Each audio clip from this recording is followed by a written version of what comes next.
एक बार भगवान विष्णु शेषनाग पर बैठे बैठे बोर हो गए और उन्होंने धरती पर घूमने का विचार बनाया। वैसे तो धरती पर आए कई साल बीत गए थे, इसलिए वह अपनी यात्रा की तैयारी में लग गए। अपने स्वामी को तैयार होते देख माँ लक्ष्मी ने पूछा, आज सुबह सुबह कहाँ जाने की तैयारी हो रही है? विष्णु जी ने कहा, हे लक्ष्मी, मैं धरती लोक पर घूमने जा रहा हूँ। तो कुछ सोचकर माँ लक्ष्मी ने कहा कि हे देव, क्या मैं भी आपके साथ चल सकती हूँ?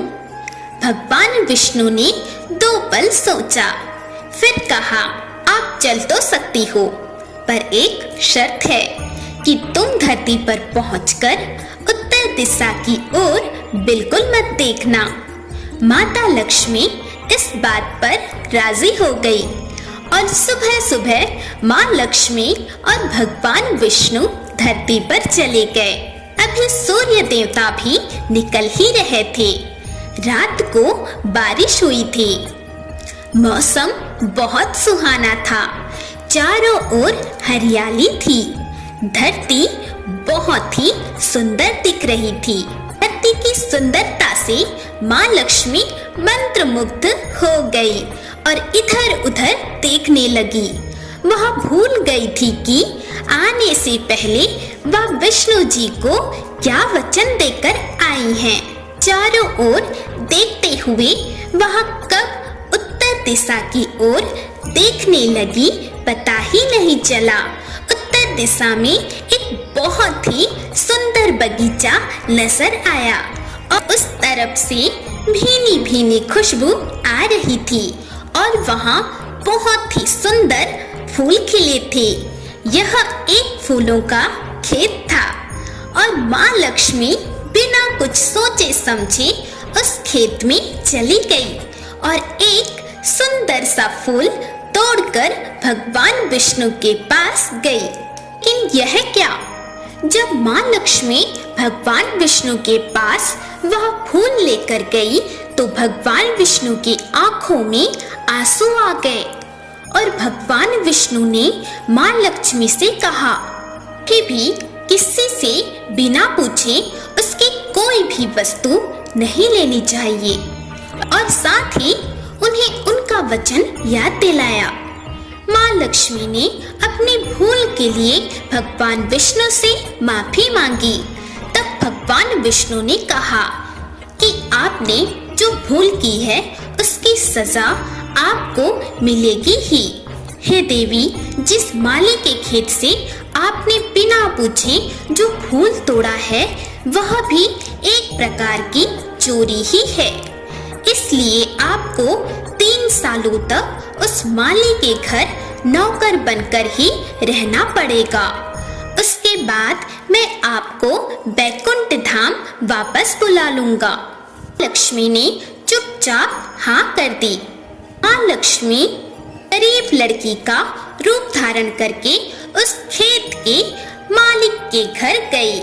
उसका घर एक झोपड़ी सा था। उस मालिक का नाम माधव था। माधव वहाँ अपनी पत्नी, 3 बेटियों और 2 बेटों के साथ रहता था। वे लोग उस छोटे से खेत में काम करके किसी तरह अपना गुजारा करते थे। माँ लक्ष्मी एक साधारण गरीब लड़की बनकर माधव के झोपड़ी में गई तो माधव ने पूछा, बेटी, तुम कौन हो और तुम्हें क्या चाहिए? तब माँ लक्ष्मी ने कहा, मैं एक गरीब लड़की हूँ। मेरा देखभाल करने वाला कोई भी नहीं है। मैंने कई दिनों से खाना भी नहीं खाया है। आप मुझे कोई भी काम दे दो, साथ में मैं आपके घर का काम भी कर दिया करूँगी। माधव बहुत ही अच्छे दिल का आदमी था। उसे दया आ गई, लेकिन उसने कहा, मैं तो बहुत ही गरीब हूँ। मेरे घर का खर्च मुश्किल से चल पाता है, लेकिन मेरी 3 की जगह 4 बेटियां होती तो भी हमें गुजारा करना पड़ता।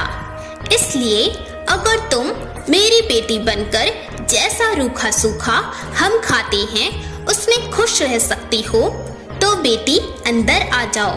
माधव ने माँ लक्ष्मी को अपने झोपड़े में शरण दे दी। माँ लक्ष्मी के माधव के घर आने के दूसरे दिन से ही माधव को इतनी आमदनी हुई कि उसने शाम तक एक गाय खरीद ली। फिर धीरे धीरे माधव ने काफी जमीन खरीद ली। अब उन सब ने अच्छे कपड़े बनवा लिए। बेटियों और पत्नी ने गहने भी बनवा लिए और एक पक्का मकान भी हो गया था। माधव हमेशा सोचता था कि मुझे यह सब इस लड़की के आने से ही मिला है। इस बेटी के आने से मेरी किस्मत भी आ गई है। अब 3 से 4 साल बीत गए थे, लेकिन माँ लक्ष्मी अब भी खेतों में काम कर रही थी। एक दिन जब माधव अपने खेतों से काम करके आया तो उसने अपने घर के दरवाजे पर एक देवी स्वरूप गहनों से लदी एक औरत को देखा। ध्यान से देखने पर वह पहचान गया कि यह तो मेरी मुंह बोली चौथी बेटी है और उसे समझ में आ गया कि यह कोई और नहीं स्वयं माँ लक्ष्मी है। अब माधव का पूरा परिवार घर के बाहर आ गया और सब हैरान होकर माँ लक्ष्मी की ओर देख रहे थे। माधव बोला, माँ हमें माफ कर दो, हमने आपसे खेत और घर में काम करवाए। ये हमसे कैसा अपराध हो गया माँ, हमें माफ कर दो। अब माँ लक्ष्मी मुस्कुराई और बोली, तुम बहुत ही अच्छे और दयालु हो।